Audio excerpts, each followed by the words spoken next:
GDP की revise data पे बात करने के लिए हमारे साथ हैं मौसमी के secretary doctor Saurabh Garg sir. Sir welcome on Zee business sir. Sir इस नए रिवाइज डेटा में क्या बड़े बदलाव हुए हैं जो पिछली डेटा में नहीं थे, क्योंकि तकरीबन 13 साल बाद इसमें चेंजेस लाए जाते हैं। पिछले दशक में देखा जाए तो तीन चार मेन चेंजेस जो आए हैं आपकी बार में। एक तो है कि जो डेटा के स्रोत हैं वो काफ़ी एक्सपैंड किए हैं और वो हमने इसमें इनकॉर्पोरेट किए हैं।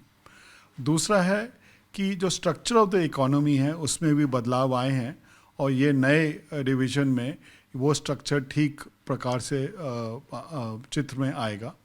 और तीसरा है कि सांख्यिकी की तौर से, टेक्निकल तौर से कुछ मेथडोलॉजिकल प्रणालियों में भी बदलाव आए हैं, वो भी इसमें लाए हैं। अगर डेटा की बात की जाए तो सबसे बड़ा तो जीएसटी का डेटा है जो मिला है।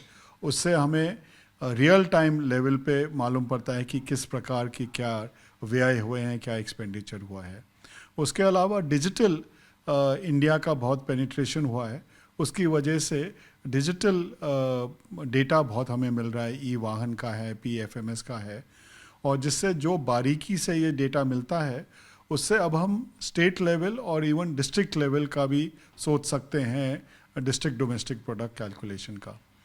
स्टैटिस्टिकल तौर पे देखा जाए तो दो टेक्निक्स हैं, एक है डबल डिफ्लेशन और एक है डिस्क्रिपेंसी का हटाना, सप्लाई यूज टेबल्स। वो दोनों टेक्निक्स हम इस्तेमाल कर रहे हैं व्यापक तौर से। डबल डिफ्लेशन पहले भी कुछ सेक्टर्स में करते थे। ये एक स्टैटिस्टिकल टेक्नोलॉजी है, मैं उस पर ज़्यादा डिटेल में नहीं जाना चाहूँगा, बट ये भी प्रणाली का इस्तेमाल करना ज़रूरी था। और तीसरा है बिकॉज इस सब डेटे के कारण जो स्ट्रक्चर ऑफ द इकोनॉमी है वो इम्प्रूव्ड लेवल पे दे पाएंगे। और इन सब का मतलब ये होता है कि जो चित्र हम अर्थव्यवस्था की हम दर्शाते थे वो चित्र और सटीक और एक्यूरेट होगी, और जो भी निर्णय या नियम बनेंगे इस अर्थव्यवस्था के चित्र से वो उतने ही सटीक होंगे, उतने ही जो भी लोगों का फेल्ट नीड्स हैं, जो भी उनके ज़रूरत हैं उसके अनुसार और ठीक भाव से बन पाएंगे। सर कई बार ऐसा देखा है कि चाहे आईएमएफ हो या बाकी क्रिटिक्स हों, वो कहते थे कि जो इंडियन जीडीपी का डेटा है वो एक्यूरेट नहीं है। तो क्या नई रिवाइज डेटा में हम ये माने कि जो कंसर्न्स थे उन कंसर्न्स को पूरी तरीके से कैटर किया गया?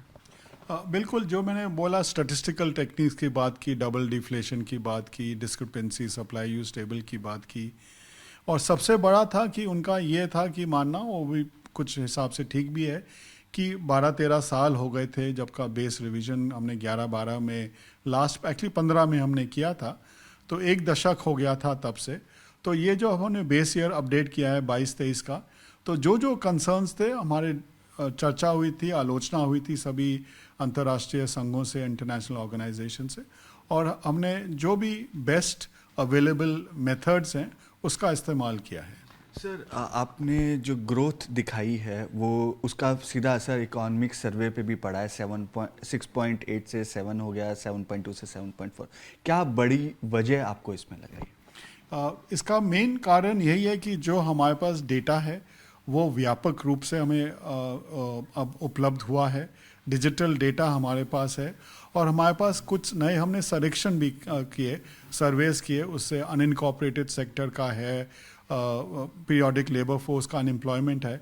तो इन सभी डेटा स्रोतों और जो डिजिटल डेटा को हम कैप्चर कर पा रहे हैं और ठीक भाव से कर पाए, तो इसीलिए यह ग्रोथ में भी इम्पैक्ट आया है। सर शॉर्ट में आपसे कहाँ से जानना चाहेंगे कि जो डेटा आया है उससे जो तीसरी सबसे बड़ी इकोनॉमी बनने का जो रफ्तार है, श्रिंक हमने देखने को मिला है 12 लाख करोड़ का, ये कब तक हो जाएगा आपको जो ग्रोथ के हिसाब से दी हम बात करें? जो अगर आप देखें पिछले 3 वर्ष की ग्रोथ वो 7 से ज़्यादा रही है, और हम फास्टेस्ट ग्रोइंग इकोनॉमी हैं वर्ल्ड की, और यही आशा है, और जिस प्रकार से रफ्तार से हम जा रहे हैं वो रहेगा। जो एक टाइम श्रिंक हुआ है उसमें भी इस ग्रोथ के हिसाब से देखें तो हमारे शीघ्र ही इसी रफ्तार से हमारी जो हमारा लक्ष्य है विकसित भारत, उसको निश्चय हम अचीव करेंगे। Thank you sir.